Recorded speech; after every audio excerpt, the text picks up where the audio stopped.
우리 찬양 정말 감사합니다. 찬양을 듣는 순간 정말 마음이 평안한 그런 느낌을 받게 해주신 거 정말 감사를 드립니다. 지난주 뉴스 중에 저에게 제일 충격적인 뉴스가 있었습니다. 여러분들도 뉴스를 보셨을 텐데 그 서울 서초구 반포에 프리미엄 아파트를 분양하고 있다는 광고가 문제가 됐죠. 이 아파트가 총 73가구입니다. 그런데 제일 싼 아파트가 100억이고 제일 비싼 아파트가 400억이라 그럽니다. 별로들 안 놀라시네요. 그런데 이 아파트가 분양 광고를 하면서 이렇게 광고를 했습니다. 화면을 한번 보실까요? 어떻게 광고했나? 언제나 평등하지 않는 세상을 꿈꾸는 당신에게 바친다. 이런 광고를 했어요. 언제나 평등하지 않는 세상을 만들겠다. 뭐 이런 뜻같이 비치고요. 언제나 당신의 특권을 지켜주겠다. 뭐 이런 뜻입니다. 조선시대에 양반의 아들이 범죄하였을 때 양반의 아들을 대신하여 몸종이 대신 벌을 받는 경우가 있었습니다. 이러한 특권의 세상, 이 평등을 무시하고 당신의 특권을 지켜주겠다. 이런 광고 같아서 마음이 씁쓸합니다.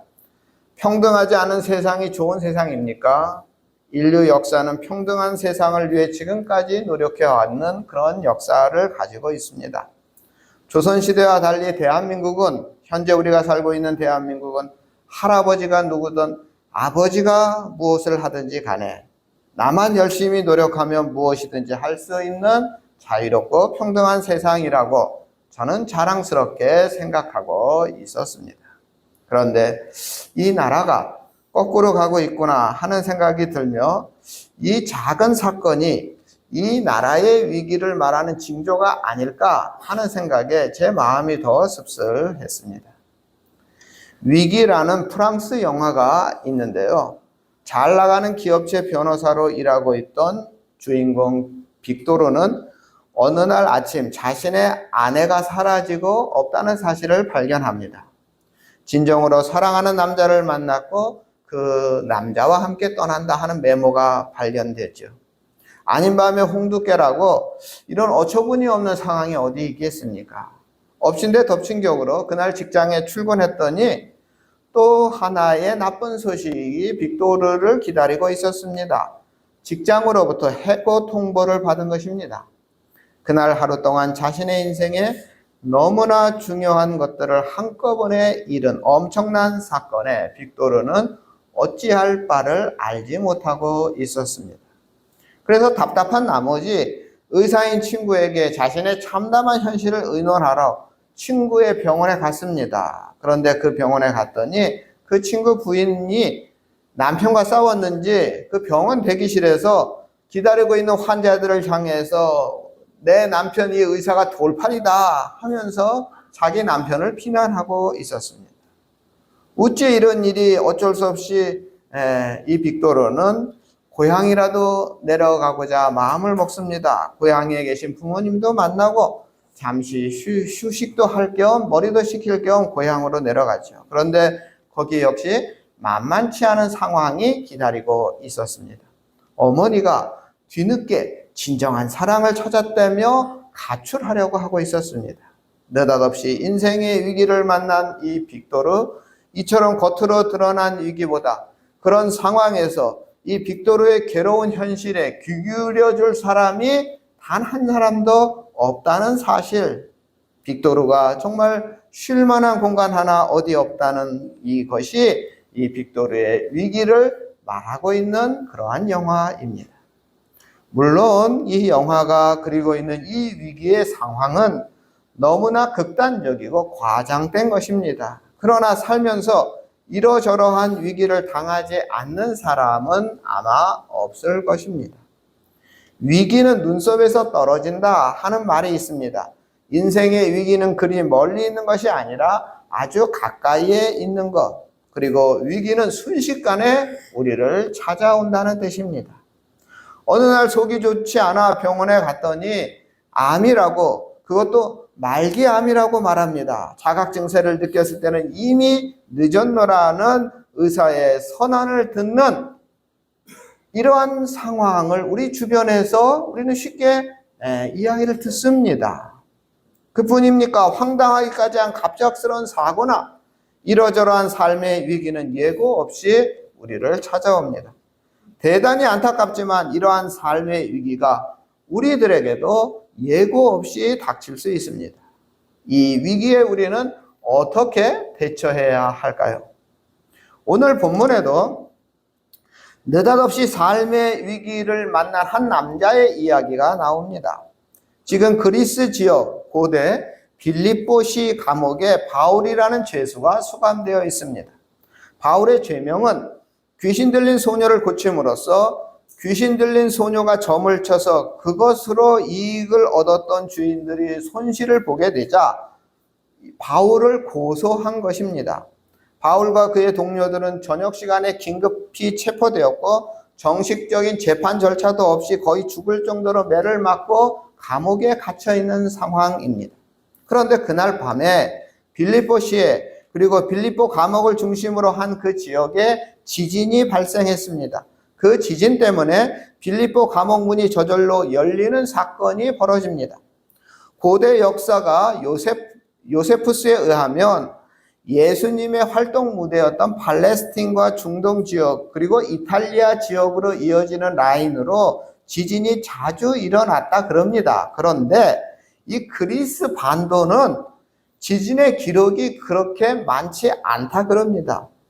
물론 성경은 이 지진이 하나님께서 그의 사랑하는 사도 바울을 위하여 일으키신 것이다 이렇게 말하고 있습니다. 아무튼 이 지역은 지진이 많이 나는 지역이 아니고 그날 밤 빌립보 감옥 주변에 진앙지가 되어서 큰 지진이 일어난 것은 분명한 사실입니다. 그리고 그 지진의 결과 감옥 문이 열렸고 주로 바닥이나 벽에 고정된 쇠사슬에 의해 발이나 팔에 묶여있던 죄수들의 그 결박 상황이 자연스럽게 풀어졌다 합니다. 예전에는 지금처럼 잠금장치가 견고하지 못했을 것입니다. 그래서 감옥 문이 열리고 죄수들을 결박하고 있던 쇠사슬이 쉽게 풀렸습니다. 죄수들이 도망갈 수 있는 절호의 기회, 정말 하늘이 준 기회라고 생각할 수 있는 그러한 상황이 된 것입니다. 게다가 감옥에 갇힌 사람들 치고 자기가 죄를 지었든 안 지었든 간에 한결같이 감옥에 있는 사람들이 뭐라 말합니까? 나는 억울하다 이렇게 말하지 않습니까? 그래서 기회만 주어지면 감옥에서 벗어나려고 하고 정말 땅굴을 파든지 창문을 떼어내든지 탈출을 위해서 별별 짓을 당하는 것이 감옥입니다. 그렇기 때문에 큰 지진이 나서 감옥 문이 열리고 죄수들의 결박이 풀어진 상황이라면 그 감옥 안에 남아있을 죄인이 몇 명이나 되겠습니까? 상황이 이렇게 되었을 때 가장 당황하고 아연질색할 사람 한 사람이 바로 그날 밤 빌립보 감옥의 당직 책임자였을 것입니다.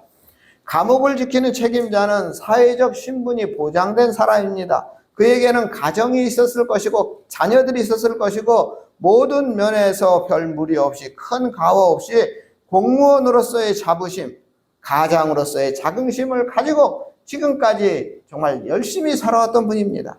그런데 자신이 그렇게 성실하게 살아온 것과 상관없이 그날 벌어진 천재지변 사건으로 인해 이 간수는 절망적인 상황에 부딪히게 되었습니다. 27절 말씀인데요. 우리 한번 읽어보겠습니다. 간수가 자다가 깨어 옥문들이 열린 것을 보고 죄수들이 도망한 줄 생각하고 검을 빼어 자결하려 하거늘. 간수는 지금 졸지에 벌어진 상황 때문에 스스로 목숨을 끊으려고 하고 있습니다.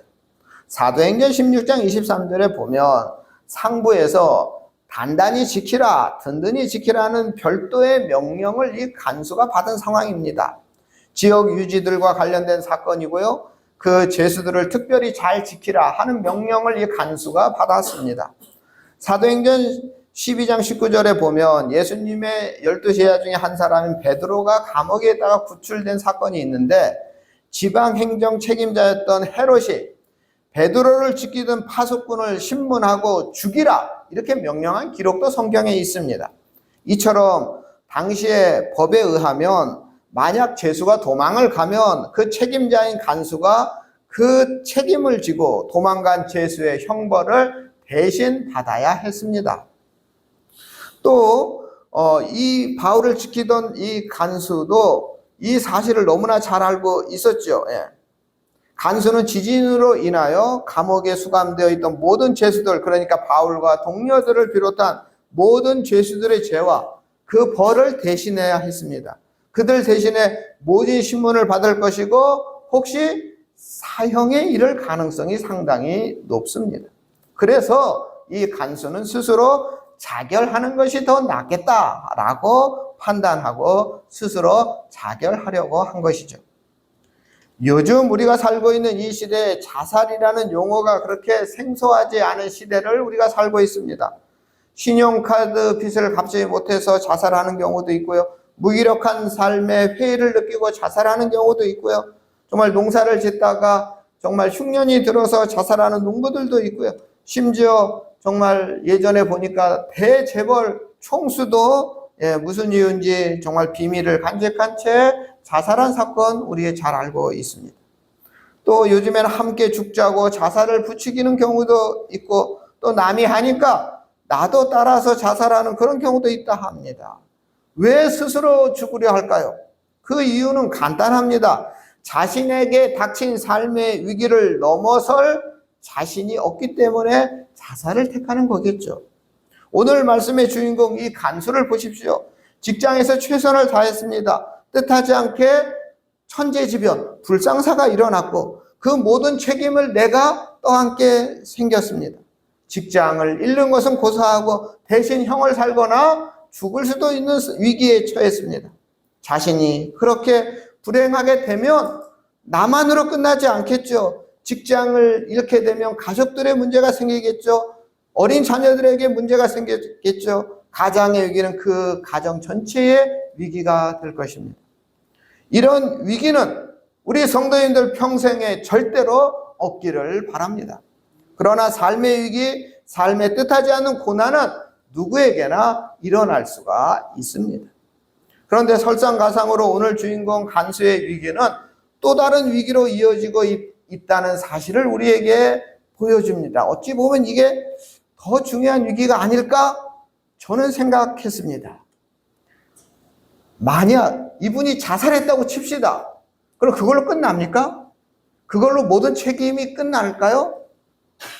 이분이 자살했다고 해도 그 다음 누구 앞에 가죠? 하나님 앞에 심판을 받지 않겠습니까? 이 삶의 위기는 다른 것으로 이어지는 연골고리가 되기도 하고 그것보다 더 큰 문제로 이어진다는 사실, 자살하는 사람들은 이 부분을 놓치는 것 같습니다. 오늘 본문의 이 교도소 교정 공무원이 만난 위기는 장차 그의 생애 마지막에 만날 그 심판, 그 위기와 연결이 되어 있습니다. 한 사람이 죽으면 그에 관한 모든 것이 정리가 됩니다. 그의 기록도, 그의 남은 재산, 그의 소유물, 모든 것이 정리가 됩니다. 그리고 끝이 나는 것이죠. 그런데 이러한 정리가 이 땅의 것으로 끝나지 않고 저 세상에서 우리가 천국이라 부르는 그곳에서도 정리하는 절차가 있습니다. 이 땅에서 어떻게 살아왔는가 하는 것에 대한, 그에 대한 인생에 대한 재판이 우리 앞에 놓여 있게 됩니다. 히브리서 9장 27절, 죽은 후에는 또 다른 하나님의 심판이 있다고 분명히 말씀하고 있습니다. 모든 사람은 최종적으로 바로 이 심판대에 서게 됩니다. 열심히 최선을 다해 살아온 삶이 이렇게 잠담하게 끝난다면, 그리고 그 후에 또 다른 심판대에서 죄수의 자리로 쫓겨난다면 이보다 더 큰 불행이 어디 있겠습니까? 최악의 상황에서 살아남는 법이라는 책이 있습니다. 이 책에 보면 우리가 만날 최악의 상황, 그 위기의 상황을 어떻게 대처하고 극복할 수 있는가, 이런 걸 설명하는 아주 시시걸러, 제가 보기에는 참 이것도 책인가 하는 그런 책인데, 이 책의 서문에 보면 이렇게 나와요. 어떤 짓궂은 인생이 당신 앞에 펼쳐질지, 모퉁이를 돌면 어떤 일이 숨어서 기다릴지, 무엇이 머리 위로 날아갈지, 수면 아래 헤엄치는 것이 무엇인지 당신은 결코 알지 못한다. 또 자신이 얼마나 용감한 행동을 하게 될지, 자신이 결정한 행동이 삶과 죽음 중에서 어느 쪽을 선택하게 될지도 알 수 없는 것이다. 그런 경우를 만났을 때 우리는 당신이 어떻게 해야 할지 확실히 알고 있기를 원한다. 서문은 굉장히 멋있습니다. 그래서 제가 이 책을 펼쳐봤는데 이 책의 내용이 좀 그런 거예요. 문이 잠긴 자동차에 들어가려면 어떻게 해야 되느냐. 자동차 열쇠가 없을 때 시동을 어떻게 거느냐. 이런 흥미로운 이야기. 예를 들어서 물에 가라앉고 있는 차에서 탈출하려면 어떻게 해야 되느냐. 그러니까 여기 보니까 물에 떨어졌을 때 재빨리 창문을 열어야 된대요. 근데 요즘 차는 다 전기로 창문을 열기 때문에 문이 안 열릴 수가 있대요. 그러면 그 창문을 깨야 된대요. 근데 깰 수가 없으면 어떻게 하느냐. 물이 차 안에 다 찰 때까지 기다려서 밖에와 안의 수압이 일정할 때는 차문이 열린답니다. 그냥은 안 열리는데 물이 안으로 다 찼을 때는 열린대요. 그래서 그때 심호흡을 크게 하고 창문을 열고 나가면 된다.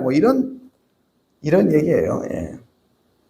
이 책에처럼 우리들에게 닥칠 인생의 위기를 피하는 방법, 나아가 우리 삶의 마지막 심판, 마지막 그 순간에 만날 최종적인 그 심판의 순간에 살아남기 위하여 오늘 이 말씀이 우리에게 중요한 이야기를 하고 있습니다.